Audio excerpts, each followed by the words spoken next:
Students stranded in campuses are allowed to go home beginning 27 April. NSC to come up with SOP on movement among zones.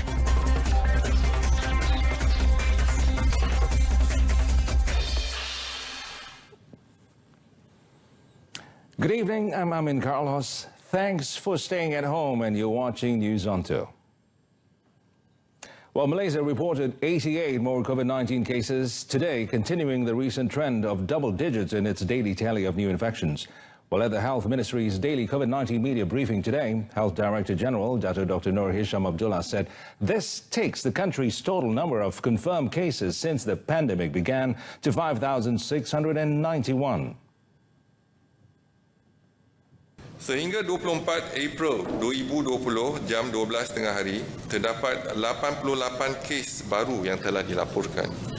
Ini menjadikan jumlah kes positif COVID-19 di Malaysia adalah sebanyak 5,691 kes.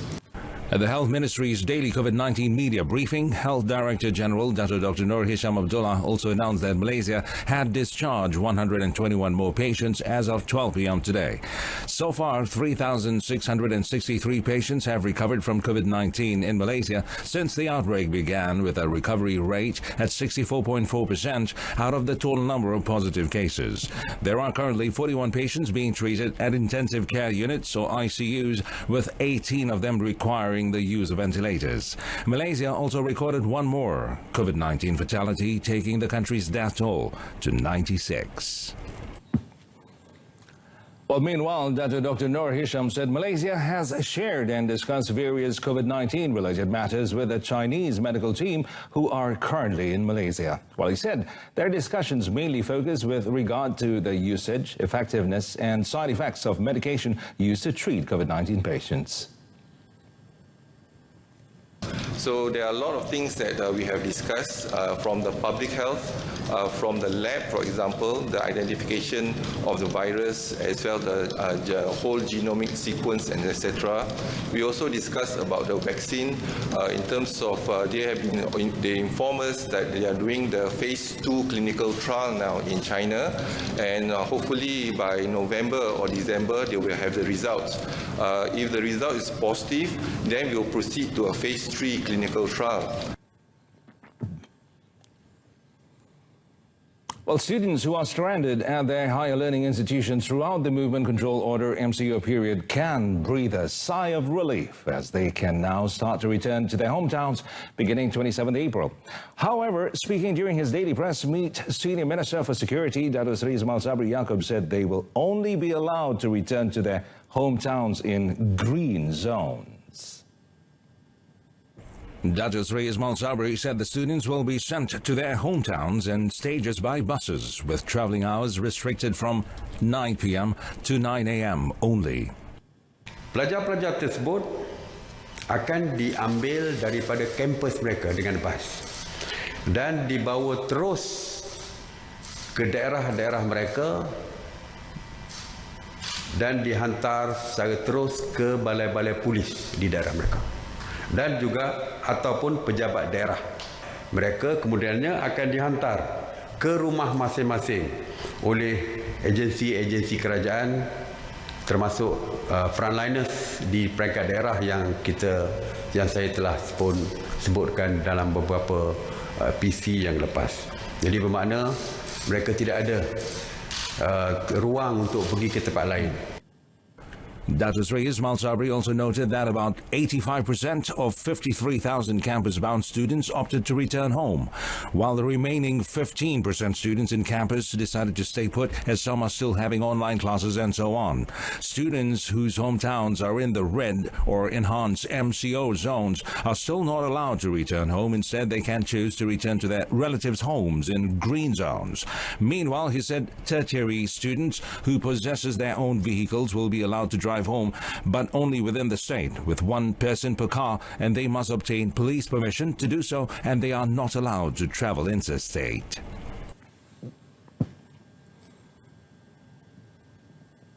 On another note, Dato' Sri Ismail Sabri said for students who want to return to Sabah and Sarawak, the students will have to sit through their flights and land at the nearest airport to their hometowns.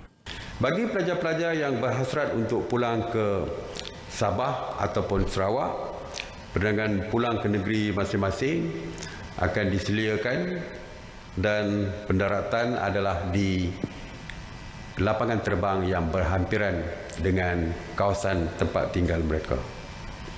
Dan seperti yang telah pun diputuskan oleh kerajaan negeri Sarawak dan Sabah, mana-mana penumpang yang datang daripada Semenanjung sekalipun, mereka akan dikuarantin. Jadi termasuklah pelajar-pelajar yang dihantar pulang juga akan dikuarantin wajib selama 14 hari. The senior minister added that the cost of ferrying of students back to their hometowns will be borne by the government. He also noted that the government will continue to supply food for students who opt to stay back. Well, meanwhile, Dato' Sri Ismail Sabri said the National Security Council, or NSC, is in the midst of preparing standard operating procedures, or SOPs, on the extent of relaxation in states which have been declared as green zones. Well, he said although some states up north have been declared as green zones now, they still need to ensure that those from red zones do not enter these green zones. Sebab kita juga tidak mahu ada daripada zon merah memasuki zon hijau sebagai contoh. Dan sejauh mana kebenaran kita, kalau kita nak ada kelonggaran misalnya, sejauh mana kelonggaran tersebut boleh diberi. Jadi sebab itulah kita telah pun mengarahkan MKN untuk berbincang dengan Kementerian Kesihatan, berbincang dengan pihak polis diraja Malaysia untuk mereka mengeluarkan SOP khusus tentang zon-zon, 3 zon yang telah pun disebutkan, iaitu zon hijau, zon merah dan zon kuning. The senior minister was responding to questions on whether there is a possibility that the MCO will be lifted in states that are regarded as green zones. On Wednesday, the number of Malaysian districts in green zones increased yet again, and this time to 65 districts, including the entirety of Perlis, the latest figures from MOH shows. Well, 7 Tafiz students who were stranded at a Tafiz school in Negeri Sembilan ever since the Movement Control Order MCO was enforced on 18 March have been allowed to go home. Well, Negeri Sembilan Menteri Besar Dato' Sri Aminuddin Harun, however, pointed out that the Tafiz school's management needs to forward an application to the police before the students are allowed to return home. Adakan mesyuarat jawatan kuasa yang luar negara, kita tidak yang belajar, ada yang belajar tahfiz ini, ada yang pelajar luar negara, tetapi kita tidak benarkan mereka balik, cuma pelajar tempatan saja kita benarkan. Dan mereka ini boleh diambil oleh keluarga mereka, mereka berada, keluarga mereka ni berada di luar, melainkan yang tidak ada ibu bapa. Pihak tahfiz harus terus menjaga anak-anak yatim ini.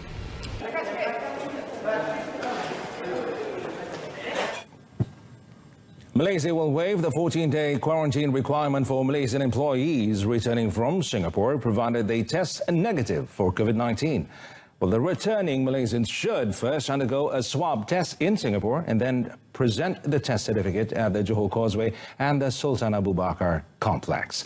Well, according to Johor Exco for Health and Environment, Arvid Yanathan, all Malaysian citizens, permanent residents and long-term social visit pass holders in Singapore who wish to return to Malaysia during the MCO are required to get a swab test in Singapore.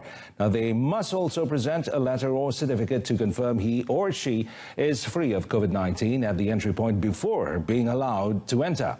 Well, he said they will not need to be quarantined if they are confirmed to be negative.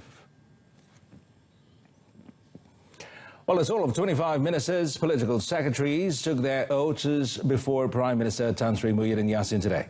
Now, the swearing-in ceremony took place at the Perdana Putra building, Putrajaya, and was also attended by Chief Secretary to the government, Dato' Sri Muhammad Zuki Ali. Well, among those who were sworn in are 3 political secretaries to the Prime Minister, Dato' Muhammad Nazrin Awang, Saiful Adli Muhammad Ashrad, and Azlinda Abdul Latif. Also sworn in were Political Secretary to the Senior Minister of International Trade and Industry, Muhammad Hilman Idham, Political Secretary to the Senior Minister of Security, Syed Muhammad Fazmi Muhammad, and Political Secretary to the Senior Minister of Infrastructure, Hamza Ibrahim, and Political Secretary to the Senior Minister of Education, Fadli Hafiz J. Yusuf. Other appointees include Dr. Muhammad Zuki Marzuki, Kamarul Azlan Muhammad Hanafia, Dato Armizan Muhammad Ali, and Datin Maizatul Akmam Alawi.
Well, a total of 20,000 awareness packs produced by the Ministry of Communications and Multimedia, KKMM, will be distributed to the public with cooperation of e-hailing company Grab Malaysia. And Deputy Minister Dato Zahid Zainul Abidin said another 100,000 units will be given to all Grab customers. According to Dato Zahidi, the packs were meant to create awareness on the COVID-19 among Grab riders as they make their deliveries. The awareness pack contains a face mask, brochure, sticker and fridge magnet on COVID-19. Dengan kerjasama Grab di mana mereka ini merupakan barisan hadapan yang cukup penting dalam menjayakan kempen duduk di rumah di mana kita beli makanan dan apa-apa pun melalui Grab. Jadi sebab itu hari ini kita ucap terima kasih kepada Grab kerana dapat bekerjasama dengan Kementerian Komunikasi dalam usaha kempen kita tentang COVID-19 ini. For a start, distribution of the awareness packs will cover areas in the Klang Valley as it is the area where Grab food service is mostly used. Dato Zahid said this after appearing in RTM's Selamat Pagi Malaysia program on TV1 this morning. The Federal Territory Islamic Religious Department, JAWI, has allowed Muslim couples to carry out their solemnization ceremony via online video conferencing. However, JAWI Director Muhammad Ajib Ismail said this is only for Muslim couples who had registered and obtained permission from the department for the purpose before the enforcement of the MCO. Maknanya dalam proses. Muhammad Ajib also explained that couples who registered their marriages during the MCO or have yet to fully provide the necessary documents are required to postpone their ceremony at least until the end of the MCO.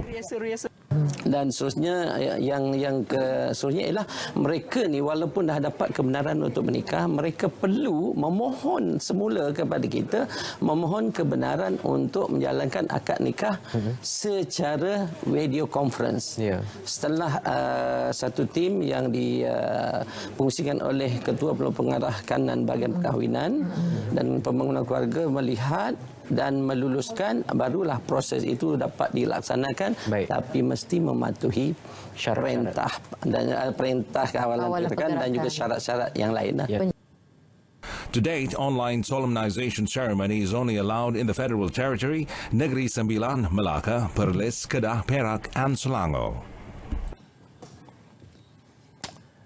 An accident involving 4 lorries at kilometre 384.5 of the North-South Expressway near Mualim, Perak has left one driver dead. Well, the deceased has been identified as P. Govindasamy, 40, who had got down to help a driver whose lorry had skidded earlier.